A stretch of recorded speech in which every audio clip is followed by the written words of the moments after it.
Geralmente, quando escrevo um romance, não vou nunca com uma ideia prévia.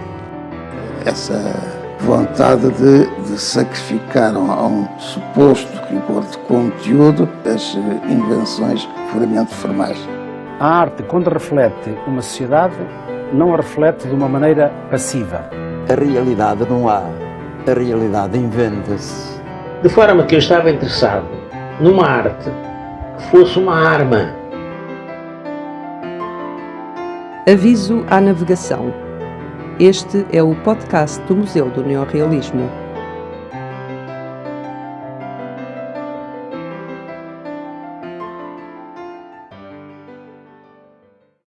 Licenciada em Engenharia Química pelo Instituto Superior Técnico e doutorada em Química pela Universidade de Oxford, Jorge Scalado tem desenvolvido carreiras paralelas nas áreas das ciências e das artes. É professor catedrático emérito no Instituto Superior Técnico e foi professor catedrático adjunto de Engenharia Química da Universidade de Cornell, Estados Unidos. É membro da Academia das Ciências de Lisboa e foi o primeiro químico a receber o Prémio Ferreira da Silva, o mais alto galardão da Sociedade Portuguesa de Química. Estudioso das relações entre as ciências e as artes, regeu vários cursos na área. É crítico cultural do Jornal Expresso, sobretudo nas áreas da fotografia e da ópera. Comissariou inúmeras exposições nacionais e internacionais de fotografia. Em 1987, criou, a pedido da Secretaria de Estado da Cultura, a Coleção Nacional de Fotografia. O professor Jorge Scalado é o curador da coleção de fotografia do Museu do Neorrealismo, que resultou na exposição A Família Humana. Professor Jorge Scalado, antes de mais, muito obrigado por ter aceitado o nosso convite. Que papel pode a fotografia desempenhar no Museu do Neorrealismo? É um prazer para mim estar aqui, quer dizer, porque este trabalho, este projeto de constituição de uma coleção fotográfica para o Museu do Neorrealismo, que aceitei, que estou a fazer com todo o gosto e tem sido, digamos, é um grande remate, digamos, para a minha longa vida de múltiplos projetos. A fotografia para mim sempre foi muito importante, sempre me interessei pelas relações das artes com as ciências e a fotografia, nomeadamente a fotografia científica, teve um papel que é desnecessário realçar, basta lembrar, sei lá, a descoberta do raio-x, que é uma descoberta, no fundo, também fotográfica, e através do raio-x, no final do século XIX, começou, digamos, toda a física moderna, mas levou tempo a afirmar-se como uma arte independente. Embora haja antecedentes, logo no princípio do século XX, não é? Houve alguns fotógrafos e teóricos da fotografia que achavam que a fotografia merecia ombrear com as outras artes. Mas, como sabe, ainda hoje, quer dizer, há as sete artes dos gregos, depois há a oitava arte, a nona arte e a décima arte, a banda desenhada, o cinema, etc. E a fotografia ainda não faz parte dessa coleção. Eu às vezes costumo desculpar-me dizendo, não, é que ela está incluída na pintura através do desenho, porque fotografar quer dizer desenhar com a luz. Portanto, uma fotografia no fundo é um desenho com luz. E é importante porque eu às vezes faço esta afirmação e as pessoas reagem logo mal. A fotografia é fundamentalmente um documento, porque é um documento no sentido em que podemos ter um documento escrito, não é? Que é um documento, uma declaração qualquer, uma carta, uma página de um romance, um poema, e a fotografia é também um documento dessa natureza, porque nós comunicamos através das palavras, mas comunicamos através de imagens também. Aliás, nós pensamos através de imagens, e é por isso é que a palavra imaginação, que está ligada à inovação e à criatividade, tem na raiz a palavra imagem.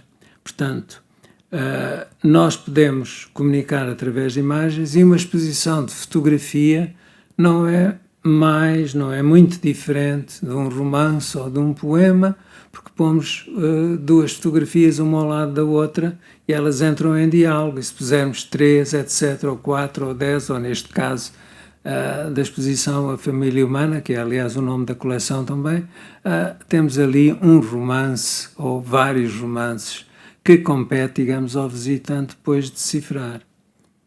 E qual é a relação que encontra entre esta coleção, A Família Humana, com o objeto deste museu, do Museu do Neorrealismo? Bem, para mim foi muito claro que eu tinha de ter cuidado na coleção que iria formar.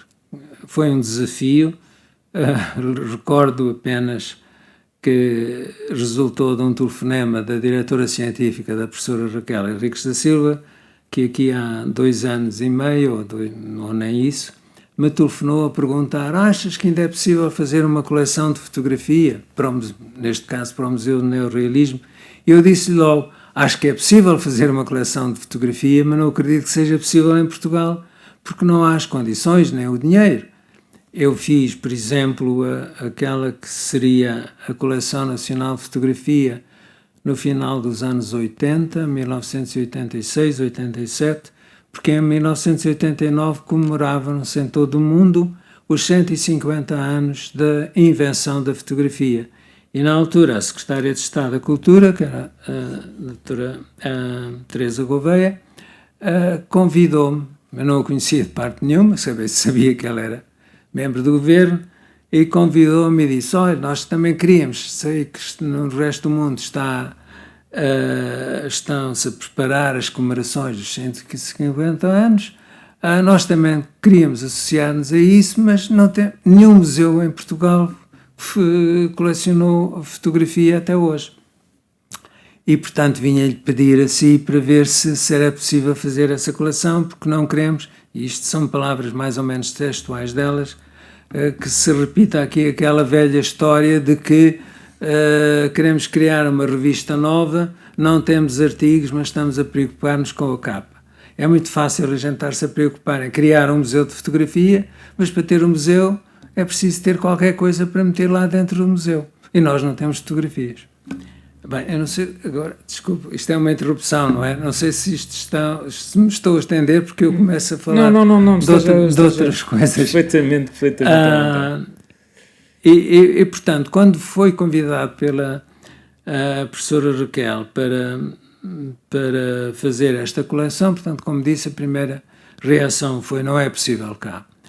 Mas disse: mas deixa lá que eu vou ver, vou me informar. E eu costumo dizer, e repito isto constantemente, toda a vida fui um rapaz e um homem e um velho com sorte.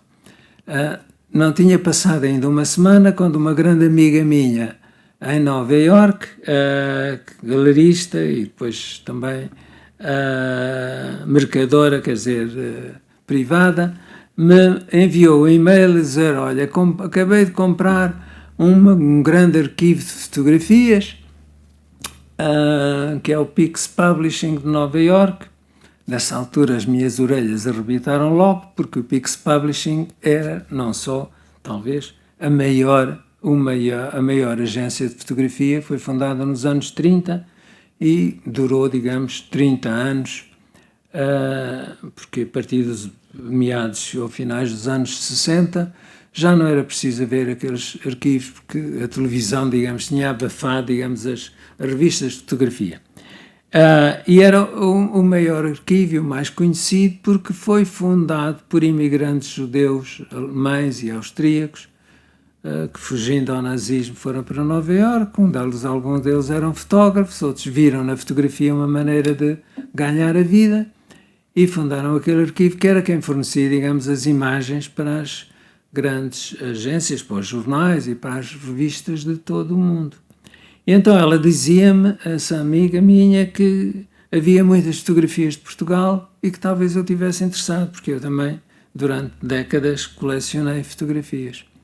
Portanto, o meu trabalho foi, nas próximas viagens a Nova Iorque, onde ia com uma certa regularidade, ver as cerca de 50 ou 60 mil fotografias que ela tinha comprado, e verifiquei que tenho aqui tudo.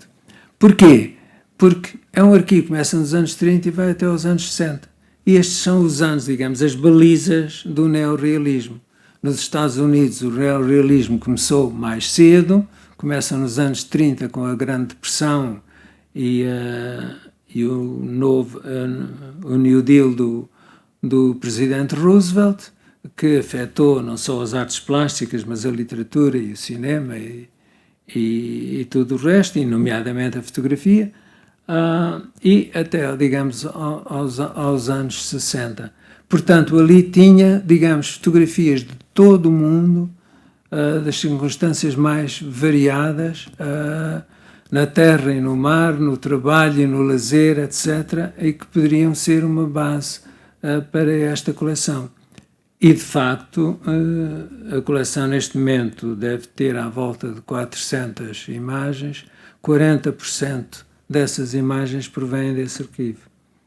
Muito bem. E a professora Raquel Henriques da Silva diz, aliás, que o professor Jorge Calado inventou esta coleção, não é?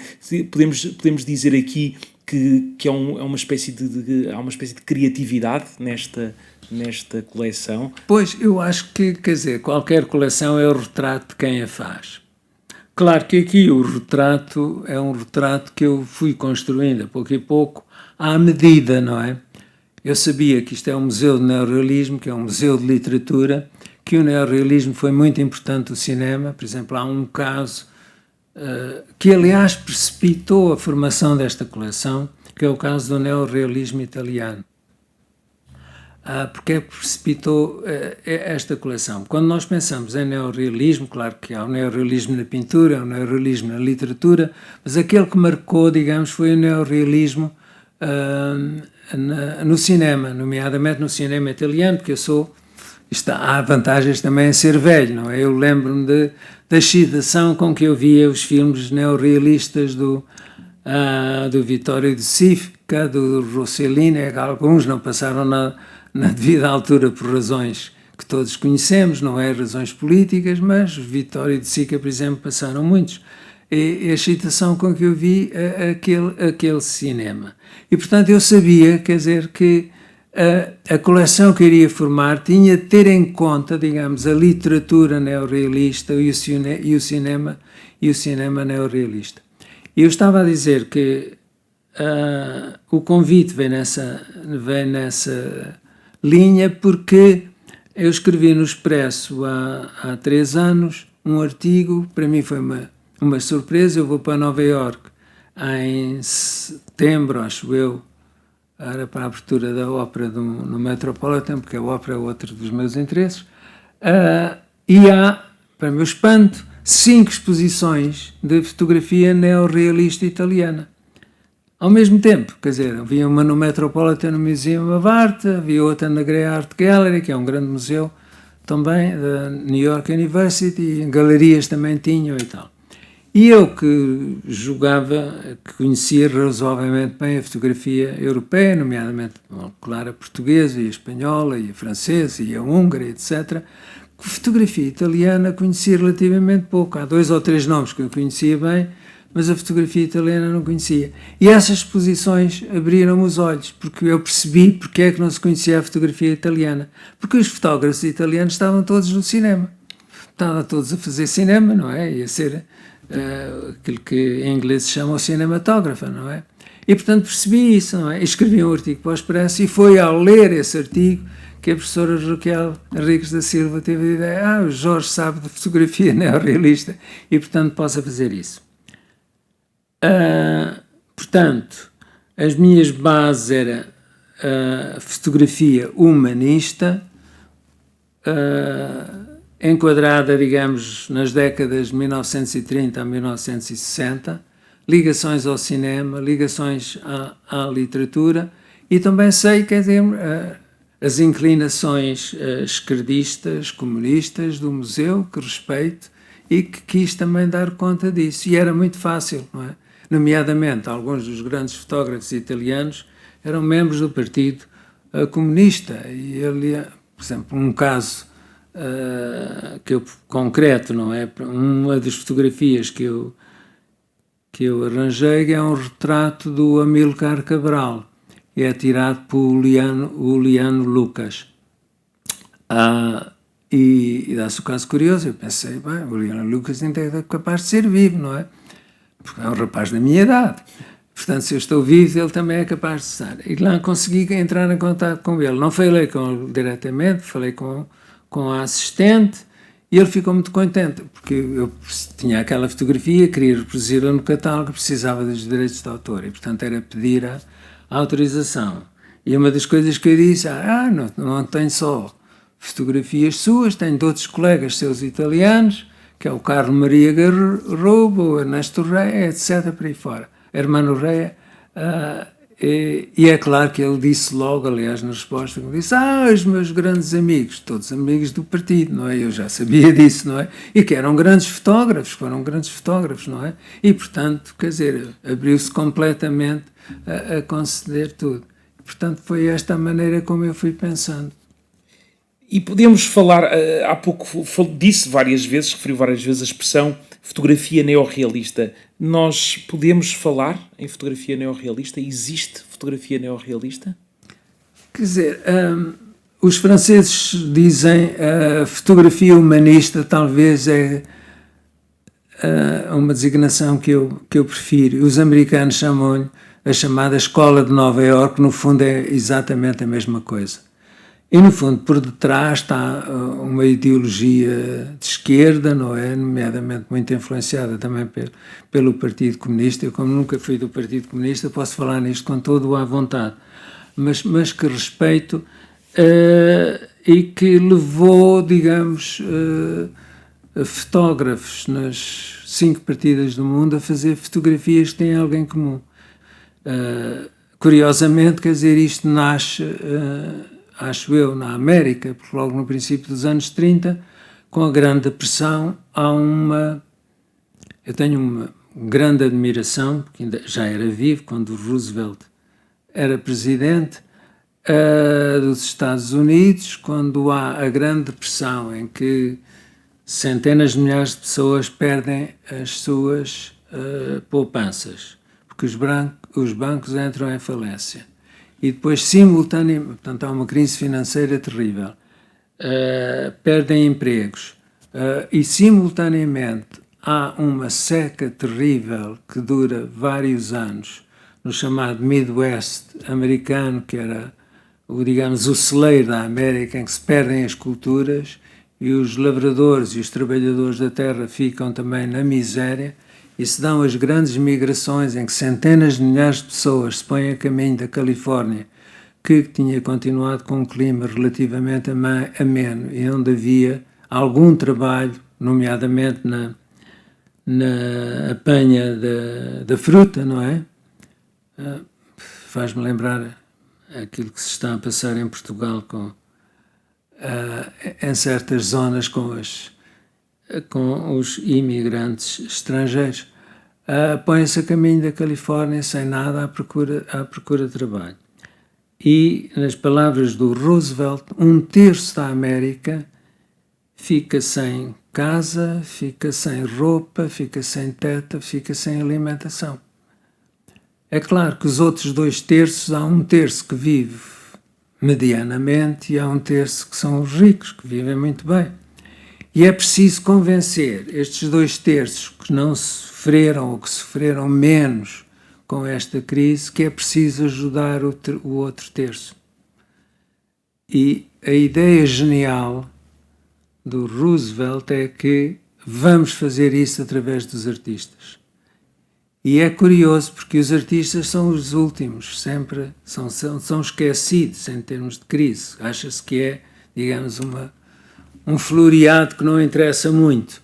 E ali começam por apoiar os artistas e dar bolsas aos artistas para trabalhar, para escrever romances, para dar conta da realidade, para pintar murais nos edifícios públicos, nos correios, nos tribunais, nas repartições do Estado, onde as pessoas vão tratar dos seus problemas, a mostrar a miséria que está a acontecer no resto do país. E, portanto, foi essa geração dos anos 30, digamos, que levou à literatura neorrealista de um Faulkner, de um Steinbeck, etc., a filmes e aos fotógrafos, porque, quer dizer, criou-se uma agência para, digamos, gerir, digamos, todo um programa fotográfico que abrangia todos os Estados Unidos, dirigido por um sujeito absolutamente genial, que era professor de economia, que dizia a cada fotógrafo: tu vais para os Estados do Sul e vais fotografar isto, e é a apanha do algodão, e vais para o outro lado e vais ver, porque ali são minas e os mineiros, e ver como é que estas famílias estão a viver e as dificuldades que estão a passar, e vais fotografar isso, que é para depois publicarmos essas fotografias nos jornais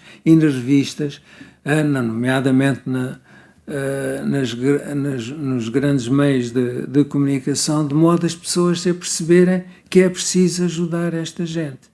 E foi isso que conseguiu, esse New Deal, não é? O novo acordo que se realizou num conjunto de leis que permitiram, de facto, ajudar esta gente. E é aí que começa, para mim, digamos, um movimento neorrealista. E depois na Europa, no pós-guerra, não é? No Estado Social, que é uma invenção, de certo modo, acho eu, inglesa também, com o primeiro país a construir um sistema nacional de saúde e tudo isso. Portanto, são essas as minhas inspirações na formação desta coleção.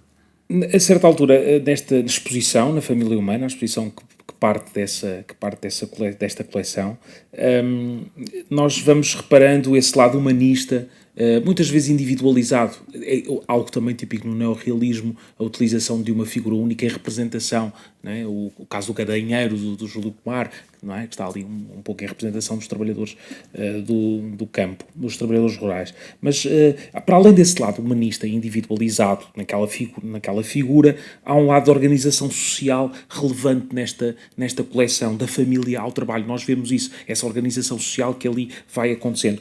Nós podemos dizer que também reflete, que esta coleção reflete a ideia da luta de classes que está na base do neorrealismo português? Eu acho que sim, quer dizer, já agora deixe-me só fazer uma pequena observação, porque é uma constante em todas as minhas atividades de trabalho ao longo da vida. Quando começo um projeto qualquer que ele seja, pode ser um artigo científico da investigação que esteve a fazer. Eu, antes de começar a escrever, preciso ter 3 coisas. Sempre disse isto. Ou quando escrevo um livro, tenho de ter a frase de abertura, ou quando escrevo um artigo para o Expresso, tenho de ter a frase de abertura, tenho de ter a frase final com que eu remate tudo, e tenho de ter um título. E neste caso, quer dizer, eu entendi que ia fazer uma coleção à volta. A família humana, o nome não aparece por acaso, foi inspirado por várias coisas, dois grandes fatores. Um deles é a exposição da família do homem pelo Edward Steichen, que era o diretor de fotografia do Museu de Arte Moderna em Nova Iorque, e um grande fotógrafo absolutamente genial, em 1955.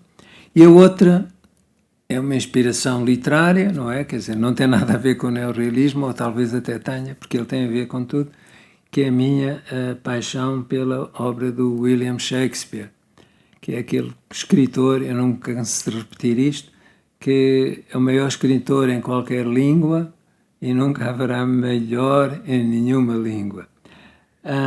E há uma peça dele, que é o Como lhe aprouver, no qual um dos personagens tem um dos discursos mais célebres da obra de Shakespeare, que é as 7 idades do homem, que ele conta que o homem passa por 7 idades, desde o miúdo, quer dizer, que o bebê, não é, que precisa de ser ajudado, quietinho e tal, e alimentado, isso tudo, até no fim, que volta novamente a uma idade semelhante, quando já não tem nem olhos, nem dentes, nem sabor, nem nada, sans everything, diz ele. Portanto, vem daí, digamos, o nome da coleção Família Humana. Portanto, eu sabia que queria começar isto do princípio, e o princípio é o nascimento, e queria acabar, digamos, com a morte, ou com um símbolo do nascimento e o símbolo da morte. E o símbolo do nascimento para mim era fácil, porque eu lembro que em 1968 todo o mundo ficou espantado quando um grande cientista e fotógrafo sueco, Lennart Nilsson, morreu há poucos anos, publicou imagens, fotografias do embrião humano ainda na barriga da mãe. E, portanto, eu queria uma daquelas fotografias para abrir. E depois tive sorte porque encontrei até fotografias de um parto de uma senhora, e eu sei quem é a senhora, não é? Mrs. Jewett, e a família, etc. Mas consegui logo uma dessas fotografias logo no princípio, tive sorte, mais uma vez. Porque quando estava lá com a minha amiga tal, que tinha comprado o arquivo com um colega, eu perguntei, eu queria começar esta coleção, era com uma fotografia do Lennart Nilsson. E diz-me, mas nós temos aqui 2 fotografias do Lennart Nilsson. Eu olhei para as duas, quer dizer, havia uma que era melhor do que a outra, e disse, é esta mesmo, pronto, já tenho o princípio. O final não sabia bem, mas quer dizer, mas era mais fácil, alguém podia ser um túmulo. Aliás, eu estou em vias de mudar a exposição, ainda talvez não seja desta, mas já temos uma fotografia do Walker Evans, que é um dos fotógrafos dos anos 30, daquele movimento ligado ao New Deal do Roosevelt, em que há uma fotografia que nós compramos, é a fotografia mais cara, mas posso revelar que custou cerca de $800, mas que é uma pechincha, porque foi comprada na eBay, que se fosse em leilão nem por 5.000 a comprávamos, de um túmulo de uma criança. Portanto, tinha, digamos, uma vez tendo o princípio e o fim, depois a coleção é fácil porque é preencher o que está no meio. E nesse sentido, esta coleção, como lhe dizia, esta coleção também reflete, exatamente por isso, reflete um pouco daquilo que é o neorrealismo português, nas suas intenções, no seu caminho. Pois não necessariamente com fotografias de Portugal, embora haja bastantes, não só de fotógrafos portugueses, mas de vários fotógrafos estrangeiros, nomeadamente muitas mulheres. Houve muitas mulheres que fotografaram em Portugal. Aliás, eu sempre fui muito sensível à fotografia feita por mulheres. Eu há 15 anos ou mais, fiz uma exposição em Paris sobre a fotografia no feminino. Contei a história da fotografia desde 1840 até 2010, escolhendo 100 mulheres fotógrafas, em que está praticamente lá tudo. E, portanto, aqui também há muitas mulheres. E uma das coisas curiosas é que, de facto, muitas dessas mulheres fotógrafas fotografaram em Portugal. Há bocado esqueci-me de dizer que, de facto, essa componente portuguesa das lutas, que não posso esquecer, porque vivi a maior parte da minha vida, ou uma grande parte da minha vida, em ditadura, não é? E, portanto, sou muito sensível a isso. E há, na coleção, algumas estão atualmente na exposição e há outras que virão, não é? Sobre as lutas dos trabalhadores e as manifestações, um pouco por todo o mundo, por melhores condições de trabalho. Portanto, é outro dos vetores que eu sou muito atento na coleção. Interessa-nos também uma questão que coloca, que achamos bastante relevante, no seu texto inaugural do catálogo, acaba por dizer que acha que é fundamental haver uma coleção de fotografia internacional.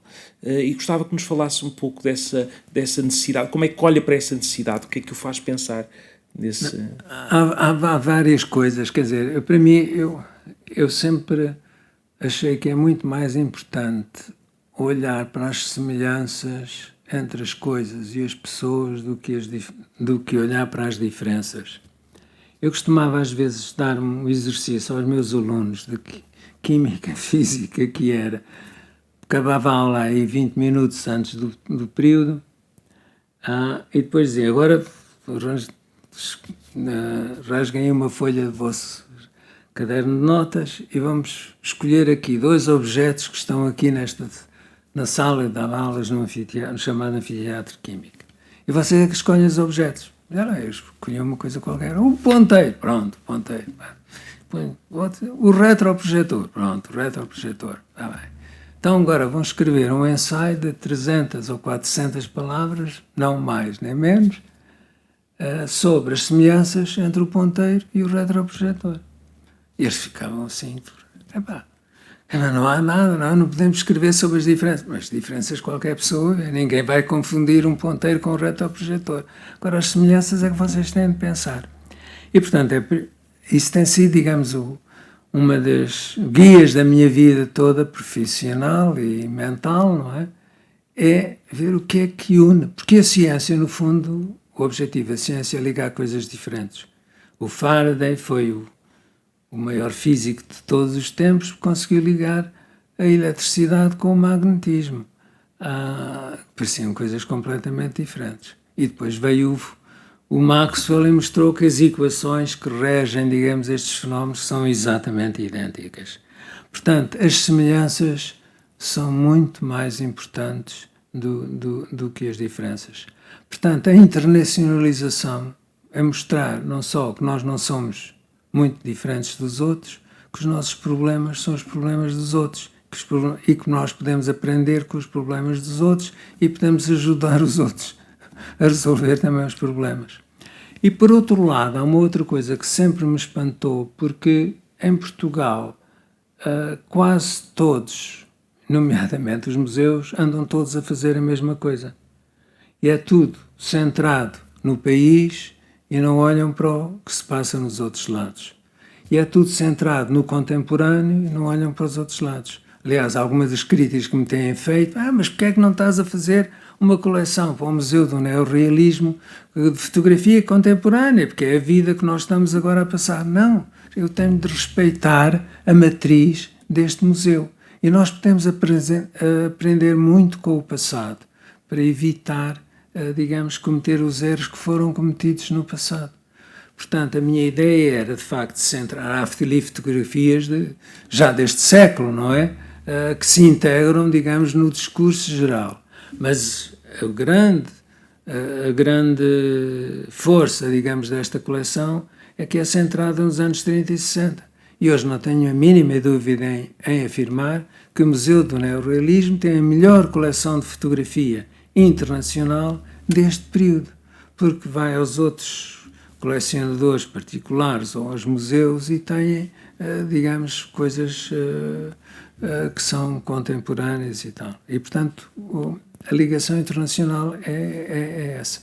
Vamos voltar aqui um bocadinho ao passado e o professor já disse aqui 2 ou 3 questões que acho que formulam aqui uma ideia que me leva à seguinte pergunta. Há uma escassez de fotografia com estas características em Portugal? Falou-nos de um período onde, por exemplo, em relação aos fotógrafos italianos que estavam muito virados para o cinema, estavam a fazer fotografia para cinema, mas em Portugal houve outros problemas. Nós fomos um país que teve poucas condições, os artistas, a criação artística teve poucas condições para a prossecução do seu trabalho, apesar de haver um esforço do Estado Novo na propaganda, sobretudo no cinema, onde apostou significativamente, mas depois aqueles autores que queriam criar a partir das suas próprias ideias e da sua consciência da realidade, tiveram mais dificuldades. Eu lembro, por exemplo, o filme de Manuel Guimarães, O Saltimbancos, que reflete bastante isso, no fundo, há ali uma metáfora até para a própria situação da equipa do Manuel Guimarães, que fez um esforço financeiro muito grande, e o filme tem grandes problemas de montagem, etc., apesar de ser um filme lindíssimo, mas tem ali grandes problemas, refletindo até os problemas com que se deparavam os artistas na altura. Essa escassez ou dispersão de fotografia que existe, ela existe de facto, ou em Portugal também existe essa, ou também podemos encontrar alguma fotografia que possa interessar para este projeto? Há aqui dois aspectos. Em primeiro lugar, é preciso recordar que, de facto, quer dizer, nessa época, estou a falar anos 40 e mesmo anos 50 no pós-guerra, ainda não estava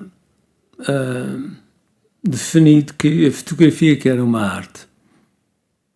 Aliás, há bocado falei na Photographers Gallery, e quer dizer, que aparece, quer dizer, essa noção de que a fotografia deve ser considerada uma arte é um resultado dos anos 60, não é? É mais tarde.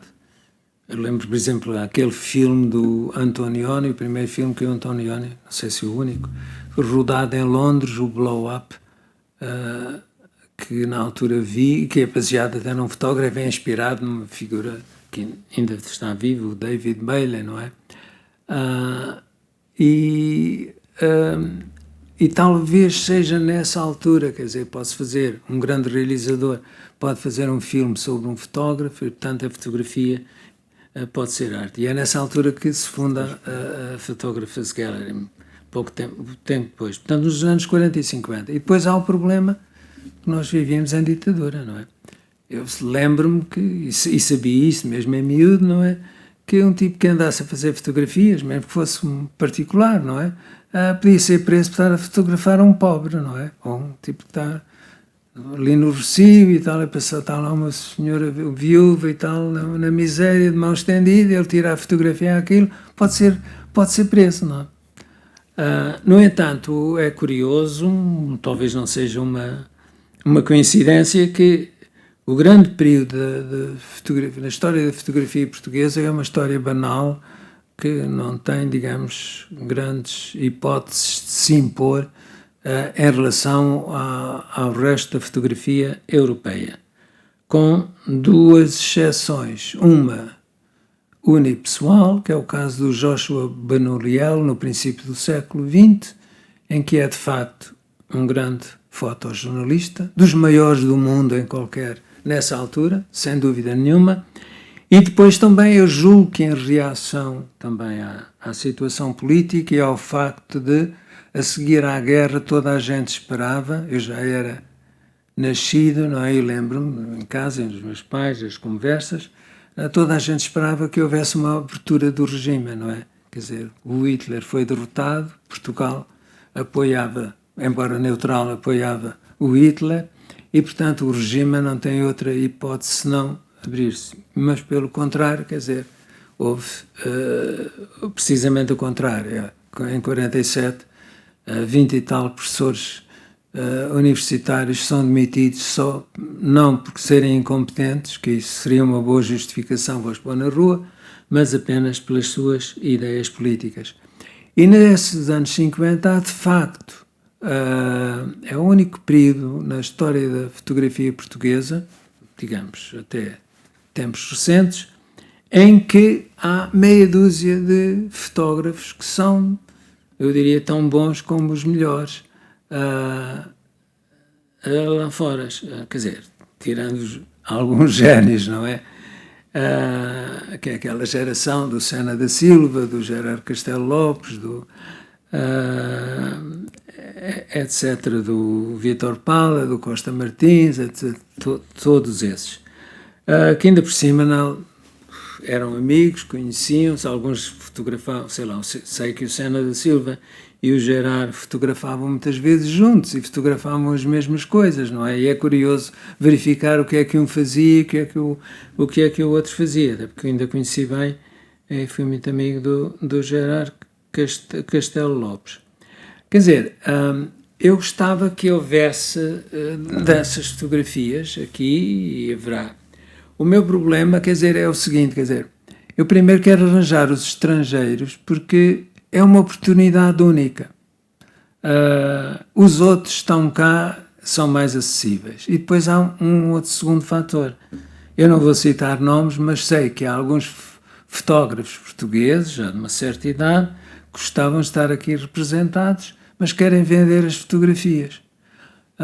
Querem vender por 1.000 ou 2.000 euros. Ora, eu estou a comprar fotografias de grandes fotógrafos internacionais daquela altura por 50 e 100 dólares. Portanto, quer dizer, eles podem esperar, podemos esperar por eles. Queria que eles estivessem representados. Há alguns. Temos aqui uma fotografia do Ernesto Sousa, por exemplo. Temos fotografias do Augusto Cabrita, etc. E hão de vir outras. Mas primeiro quero fazer, digamos, uma coleção que é internacional. Os outros são bem-vindos. Tenho lá em cima também, no gabinete da professora Raquel, uma outra possível doação de um fotógrafo que é completamente desconhecido e que eu acho que é excelente e que merece estar aqui representado. Estamos quase a terminar, mas vou aproveitar a sua deixa para lhe perguntar, então, já nos disse que sim, no fundo, mas eu queria reforçar essa ideia. Há espaço para o crescimento desta coleção? Quer dizer, a minha esperança é que isto continue a crescer, mesmo sem mim, não é? Pois é, porque, infelizmente, eu tenho várias experiências, todas muito negativas. Quer dizer, fiz a chamada, na altura, Coleção Nacional de Fotografia. Eu disse que fazia por 2 anos, tal como aqui também fazia aquilo pro bono, de graça, e achava que, na altura, estava muito ocupado, que dava aulas não só no Instituto Superior Técnico, estudantes de doutoramento, mas também nos Estados Unidos e tudo isso. Faço isto por 2 anos e depois vem outro, e até é bom que haja uma rotação de comissários com outros critérios e ao passado 20 anos ou 30 anos temos uma coleção, digamos, universal. Morreu. Depois também fiz, por circunstâncias várias, uma coleção para a Caixa Geral de Depósitos, não é? Também morreu. Outras para a Fundação Gulbenkian também morreu. Esta é a primeira em que eu tenho, e neste momento já é a maior em termos de espécies, em que eu tenho a esperança de que continue, porque tem todas as condições para poder continuar. E estas coleções nunca têm fim. Qualquer museu que colecione fotografia, coleciona ao longo de longas décadas, não é? E, portanto, eu espero que isto continue. Enquanto eu puder e quiserem que eu ajude, estou disponível. Até porque há pouco falou da fotografia contemporânea e nós, aliás, no Museu do Neorrealismo temos até várias iniciativas e uma programação também ligada à arte contemporânea, no cinema e nas artes plásticas. A fotografia contemporânea poderá também ser um mote de pesquisa para esta coleção, suponho. Acho que sim, mas acho que o centro deve estar por uma razão simples, é que não há outro museu em Portugal a fazer isso. E assim como nós já perdemos, digamos, o comboio nas artes plásticas, na pintura, nomeadamente, quer dizer, é pobríssimo em certos períodos, porque os museus não colecionavam, por falta de dinheiro, ou por falta de interesse, ou por ambas as razões e mais outras.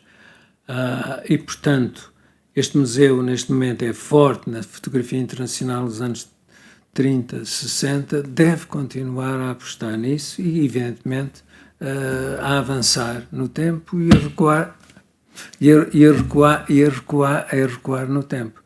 Espero que daqui a 50 anos eu já cá não estou, mas que a coleção, em vez de ter 400 fotografias, tenha 4.000. Professor Jorge Calado, foi um gosto tê-lo no Avisado de Navegação. Muito obrigado. Prazer foi o meu. Aviso à Navegação é o podcast do Museu do Neorrealismo. Produção de Fernando Marques, Helena Seita, Inês Ferreira e Jorge Carvalho.